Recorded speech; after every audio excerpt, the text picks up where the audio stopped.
The floor is yours, Volodymyr. Thank you so much, dear Antonio, dear Ursula, dear leaders. I'm grateful to you for your attention to Ukraine and for the support that has helped us save so many lives since 2022.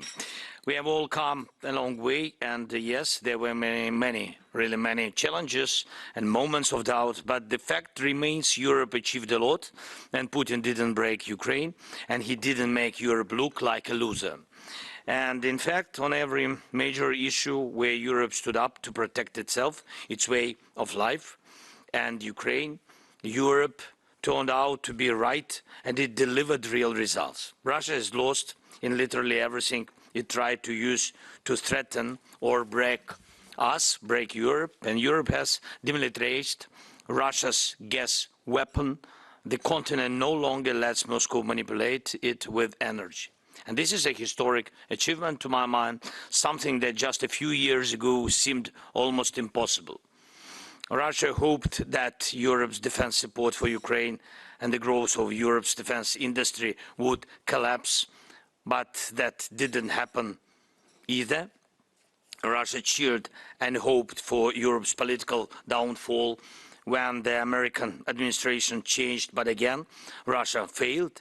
The EU's leadership and many national leaders did what was needed to protect Europe's interests. And Europe has learned how to neutralize the toxic political forces that Moscow funded for years to divide and weaken the EU. And yes, Russian hate propaganda is still out there, especially on social media, but it hasn't broken the most important network that holds Europe together, the network of solidarity. Solidarity that lives not just in official institutions or among leaders, but in people's hearts.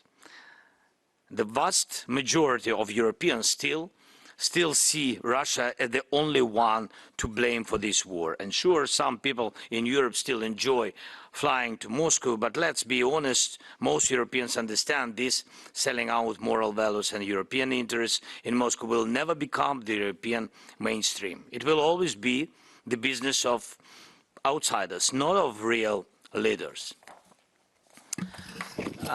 Dear friends, if we have all achieved so much, then how can the European Union break now, and how can Russia be the one to win? The decision now on your table, the decision to fully use Russian assets to defend against Russian aggression is one of the clearest and the most morally justified decision that could ever be made.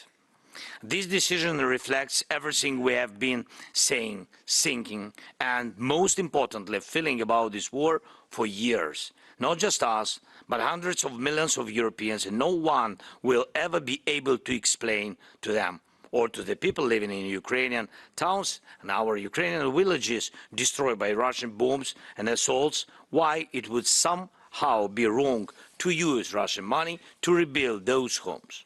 No one will ever be able to explain to a Ukrainian child whose parents were killed in this war that the aggressor is not to blame and should face no consequences.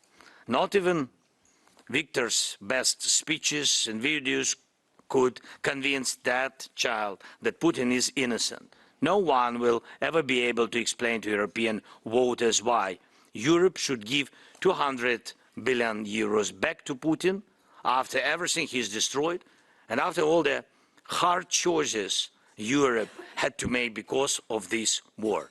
Just like authorities confiscate money from drug traffickers and take weapons away from terrorists, Russia's assets must be used to defend against Russian aggression and to build what was destroyed, exactly destroyed by Russian attacks. It's moral, it's fair, and it's legal, confirmed by the expertise of many professionals. It must be Europe that makes this decision, not someone out there pressuring Europe or trying once again to sell out European interests in Moscow. And if or when this decision is made to fully use Russian assets to defend against Russian aggression, then like other strong decisions Europe has made before, it will become clear to everyone over time This was the right choice, and it made Europe stronger. I want to be very clear. If the war doesn't end through diplomacy in the near future, and Russia keeps showing that it wants to keep fighting and attack even more next year, and we will use these funds mostly for weapons. It's understandable. And a big part of that will be spent on European weapons, which means this money will support your industries. And of course, most of these funds should work for Europe, for European and Ukrainian weapon industry. But we also need to stay flexible and be able to buy what Europe doesn't produce yet. It's a pity, but it's a fact. That includes weapons from the United States, like air defense missiles and other systems, including through the Pearl.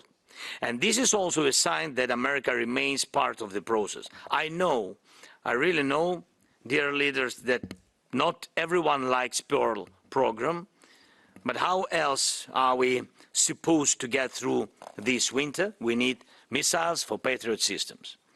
And if, on the other hand, diplomacy does succeed and Russia starts taking real steps to end this war, then the frozen Russian assets should be used for recovery after the aggression.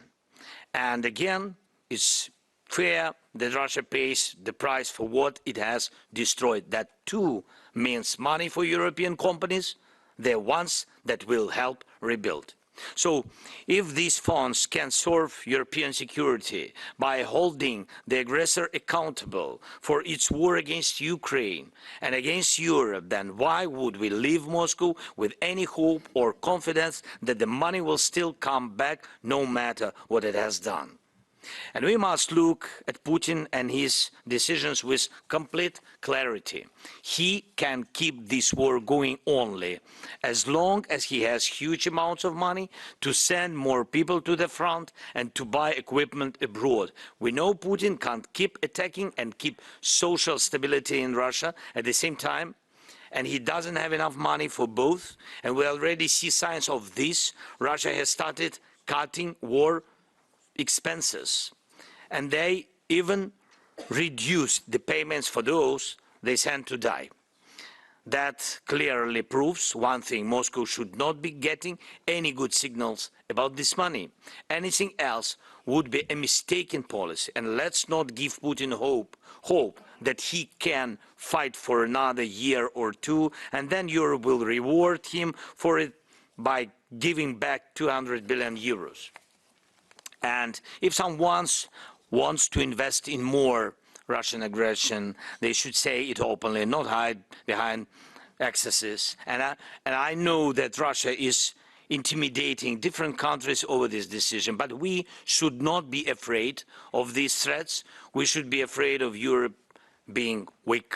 Dear leaders, one more question: how can anyone truly believe in future security guarantees, the ones we are discussing a lot and the ones written into Euro-Atlantic documents, if Europe can't deliver this one very important decision, a financial security guarantee for Ukraine, in a situation that is morally crystal clear and completely just? And if there is no European decision now, then all the wars we have heard for years about our European solidarity, autonomy, Europe's ability to defend justice globally will be meaningless. If this isn't done now, the Russians, and not only them, will feel that Europe can be defeated.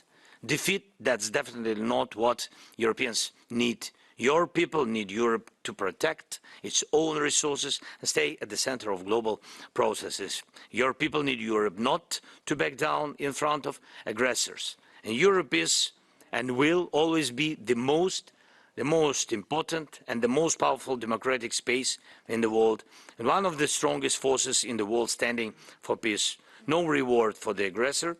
That is the key principle of peace.